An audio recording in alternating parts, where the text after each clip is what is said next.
এই যে ঐক্যমত কমিশনের নাম করে উনি তো চেয়েছিল এটাকে আরো ঝুলিয়ে দিতে।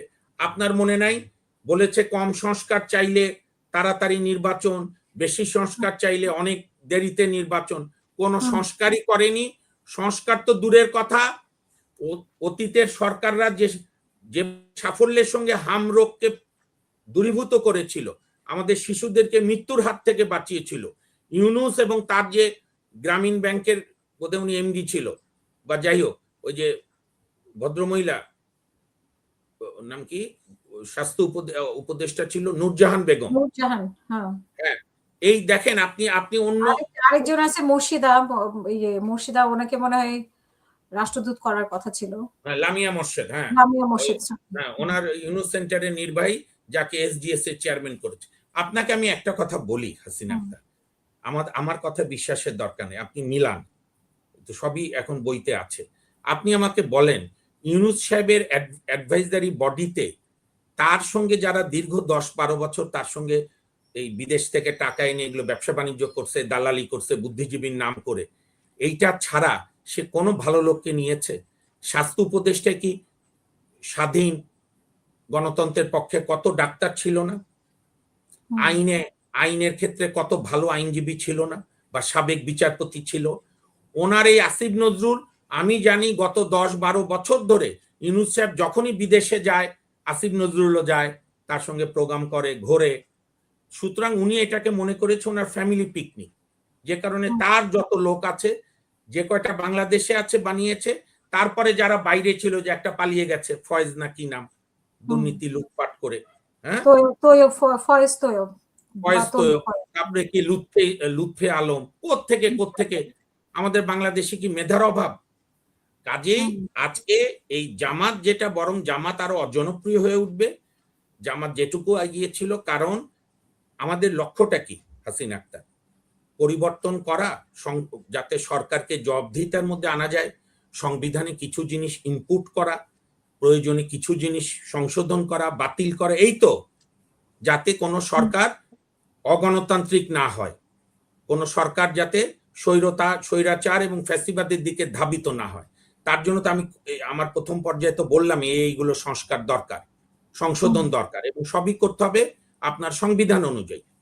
কারণ আপনি আজকে এই কথাগুলো বলতে পারতেন যদি 5ই আগস্টের পরে 6 বা 7 তারিখ বা 8 তারিখ ইউনূস সাহেবরা যদি সংবিধান স্থগিত করে দিয়ে শাহাবুদ্দিন সাহেবের কাছে ওত না নিয়ে শহীদ মিনারে বা বাইতুল মোকাররমের সামনে বা ইউনূস সাহেবের গ্রামীণ সেন্টারের সামনে ওত নিত যে আমরা এই সবকিছু ব্যর্থ হয়েছে, আমরা সংবিধান স্থগিত করে দিলাম, জুলাই রেগুলেশন চালু করলাম, এই অনুযায়ী করতে হবে। যেরকম আমাদের জিয়াউর রহমান সাহেব, এরশাদ সাহেবরা সামরিক শাসন জারি করে কি বলতো, যে সংবিধান স্থগিত, সংবিধান অ্যাব্রোগেটেড করা হলো, বা তার আগে আইয়ুব খান, ইয়াহিয়া খানরা, আপাতত মার্শাল রেগুলেশনে দেশ চলবে, এবং তারপরে আবারও তাদের সংবিধানে ফিরতে হতো, সংসদে গিয়ে পাশ করায় নিতে হতো। জিয়াউর রহমান সাহেব পাশ করায় নিচ্ছিল 5ম সংশোধনী, হোসেন মোহাম্মদ এরশাদ 8ম সংশোধনী। তারা তো তা করেনি, তারা 2-3 দিন ওয়েট করে সংবিধানের 106 অনুচ্ছেদে ব্যাখ্যা নিয়ে সুপ্রিম কোর্ট থেকে শাহাবুদ্দিন চুপ্পু সাহেবের কাছে ওত নিয়েছে, এবং ওতে এই আমি একটা মিনিট খালি বলি, কেন মূর্খের মতো কথা বললে তো হবে না। আপনি অর্ধেক পানি খাবেন, আবার বলবেন না আমি খালি ডাবের পানি খাবো, তাহলে আপনি একটা ডিসাইড করেন যে আগে কোন পানি খাবেন। আপনি সংবিধানের 106-এর আলোকে উপদেষ্টা হলেন শাহাবুদ্দিন চুপ্পু সাহেবের উপদেষ্টা, বাংলাদেশের উপদেষ্টা না, রাষ্ট্রপতির প্রধান উপদেষ্টা, অন্তর্বর্তী ব্যবস্থা রাষ্ট্র চালানোর জন্য, যেহেতু প্রধানমন্ত্রী চলে গেছে, এবং সেইখানে প্রধানমন্ত্রী মর্যাদার যেহেতু উনি, ওনার ওত কি দেখেন, 10 সেকেন্ড, আমি বাংলাদেশের প্রতি অকৃত্রিম বিশ্বাস ও আনুগত্য পোষণ করব। ইউনূস সাহেব এই লাইনও ভঙ্গ করেছে, উনি পাকিস্তানের প্রতি দরদ উতলিয়ে গেছে। তারপরে আমি সংবিধানের রক্ষণ, সমর্থন, নিরাপত্তা বিধান করিব, উল্টো সংবিধান ছুঁড়ে ফেলে দিতে চেয়েছে। আমি ভীতি, অনুগ্রহ, অনুরাগ বা বিরাগের বশবর্তী না হয়ে সকলের প্রতি আইন অনুযায়ী যথাবিহিত আচরণ করব, উনি তা করেনি। ওনার অনুরাগে যারা প্রিয় পার্সন তাদের করেছে, যারা তার বিরাগ ভাজন, তার পার্সোনাল সমস্যা, তার গ্রামীণ ব্যাংকের ব্যবসা বাণিজ্যের সমস্যা, গ্রামীণ ফোনের সমস্যা, তাদেরকে অহেতুক অত্যাচার করেছে। তো সুতরাং আপনি সংবিধানের আলোকে শপথ নিয়ে আপনি সংবিধান লঙ্ঘন করতে পারেন না। এটার উচিত ছিল এত দুর্বল এই যে জুলাই সংস্কারের অধ্যাদেশ, তারপরে যেমন জুলাই সংস্কার কমিশন আদেশ আউট এন্ড আউট, যেটাকে আমরা আইনের ভাষায় বলি ইনবিল্ট, অর্থাৎ শুরু থেকেই যেটা ভয়েড অ্যাব ইনিশিও, বাতিল শুরুতেই। আমাদের এই সংবিধানে ৭৩-এর ৭ এপ্রিলের পর আর কোনো অর্ডিন্যান্স অর্ডার জারি করার ক্ষমতা রাষ্ট্রপতির নাই। ৭২-এ অনেকগুলো প্রেসিডেন্ট অর্ডার জারি করেছিলেন তদানীন্তন রাষ্ট্রপতি বঙ্গবন্ধু শেখ মুজিবুর রহমান, কারণ তখন কোনো সংবিধান ছিল না, সংসদ ছিল না, সংবিধানও ছিল না। ৭২-এর ৪ নভেম্বর সংবিধান গৃহীত হলো, কার্যকর হলো ১৬ ডিসেম্বর থেকে, ঠিক আছে ৭২-এর। এবং ওই বঙ্গবন্ধু দেশ চালানোর জন্য যতগুলো পিও প্রেসিডেন্ট অর্ডার দিয়েছিলেন সবগুলো আমাদের সংবিধানের প্রথম তফসিলে আমরা এটাকে, আমাদের সংবিধান এইটাকে বৈধতা দিয়ে দিল এবং বলল আর এরপরে আর কোনো প্রেসিডেন্ট অর্ডার হবে না, সংসদে আইন করবে। সংসদ যখন সেশনে থাকবে না তখন আর্টিকেল অনুচ্ছেদ ৯৩ অনুযায়ী প্রেসিডেন্ট অর্ডিন্যান্স জারি করবে। সেই অর্ডিন্যান্স আবার ৩০ দিনের মধ্যে, পার্লামেন্ট শুরুর পরে ৩০ দিনের মধ্যে ওই অর্ডিন্যান্স আইনে পরিণত না হলে ওই অর্ডিন্যান্স গুলো স্বাভাবিক মৃত্যু ঘটবে, ঠিক আছে। আর এই অর্ডিন্যান্স জারিতেও আছে, প্রেসিডেন্ট এমন কোন অর্ডিন্যান্স বিষয় জারি করতে পারবে না যা মূল সংবিধানে নাই, যেরকম আপনার গণভোট আমাদের সংবিধানে নাই। কাজেই এইখানে আমাদের এক দর্শক বন্ধু বলেছে ডিপ স্টেটের ব্যাপারে কিছু বলুন। ডিপ স্টেট আমাদের মতো নাগরিকদের কাছে অপরিচিত শব্দ। এই ডিপ স্টেট কারা, আসিফ মাহমুদ নাহিদরা ক্লিয়ার করুক কারা প্রস্তাব দিয়েছিল তাদের, এবং তারা যদি দেশে এখন থেকে থাকে তাদের সেই ডিপ স্টেটের লোকদের গ্রেপ্তার করে রিমান্ডে নিয়ে শুনতে হবে কেন তারা বাংলাদেশের মানুষের বিরুদ্ধে চক্রান্ত করেছে। যারা ডিপ স্টেটের কথা বলছে তাদের দায়িত্ব ডিপ স্টেট কারা জানাতে।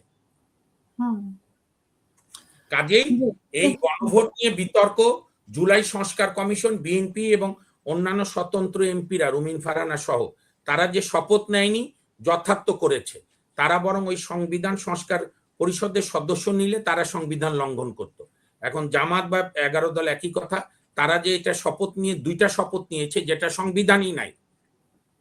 আপনি আমাদের এই সংবিধানে প্রধানমন্ত্রীর শপথ আছে, রাষ্ট্রপতির শপথ আছে, প্রধানমন্ত্রীর শপথ আছে, মন্ত্রীদের আছে, স্পিকারের আছে, এই নাম কি পিএসসি চেয়ারম্যানের আছে, এরকম বিধিবদ্ধ সংস্থাগুলোর আছে। কিন্তু সংবিধান সংস্কার পরিষদ নামে কোনো জিনিস নাই। এবং কালকে বিএনপি যিনি রাজনৈতিক মুখপাত্র ক্যাবিনেটে সালাউদ্দিন সাহেব যথার্থই বলেছেন, সালাউদ্দিন আহমেদ, যে চিফ ইলেকশন কমিশনার এই দ্বিতীয় শপথের চিঠি দিয়ে উনি সংবিধান লঙ্ঘন করেছে। ওনার কাছে কৈফিয়ত আদায় করতে হবে। আপনি কোন অথরিটি বলে দ্বিতীয় চিঠি দিয়েছিলেন যেটি সংবিধানে নাই, যে আদেশটাই অবৈধ রাষ্ট্রপতির। এবং শাহাবুদ্দিন সাহেব এটা বলেছেন, এবং সালাউদ্দিন সাহেব বলেছে, রাষ্ট্রপতিও তাকে বলেছে যে আমি তো পারি না, আমাকে পারাচ্ছে। যেহেতু পার্লামেন্টারি বা বাংলাদেশের রাষ্ট্রপতির একক ক্ষমতা নেই, প্রধানমন্ত্রী বা প্রধান উপদেষ্টা যা নির্দেশ দেয় তাই করতে হয়, এটাই হচ্ছে গণতন্ত্র, সংসদীয় গণতন্ত্র। এবং শাহাবুদ্দিন সাহেবের যে ইন্টারভিউ আপনার কালের কণ্ঠ, তো বোধহয় হ্যাঁ, কালের কণ্ঠের ধারাবাহিক প্রকাশ হয়েছে, এবং আমারও রাষ্ট্রপতি মহোদয়ের সঙ্গে এইবার 26শে মার্চে রিসেপশনে দেখা হয়েছে, কথা হয়েছে। সেখানে উনি বলেছেন কি পরিমাণ ইউনূস সাহেব অসাংবিধানিক কাজ করেছে, রাষ্ট্রপতিকে কার্যত গৃহবন্দী করে রেখেছিল। সেখান থেকে আমি তো জনাব তারেক রহমানকে অভিনন্দন জানাবো যে উনি আমাদের যে দীর্ঘদিনের সংসদীয় গণতন্ত্রের কালচার, আমাদের সভ্যতা ভব্যতা, যেটুকু অফিসিয়াল কার্টিসি, আমাদের সামাজিক সুনিয়ম, সেটা উনি ফলো করেছে। রাষ্ট্রপতিকে যেহেতু ব্যক্তি না, যে একটি সর্বোচ্চ চেয়ার, তাকে যার যার যোগ্য সম্মান জনাব তারেক রহমান দিয়েছে।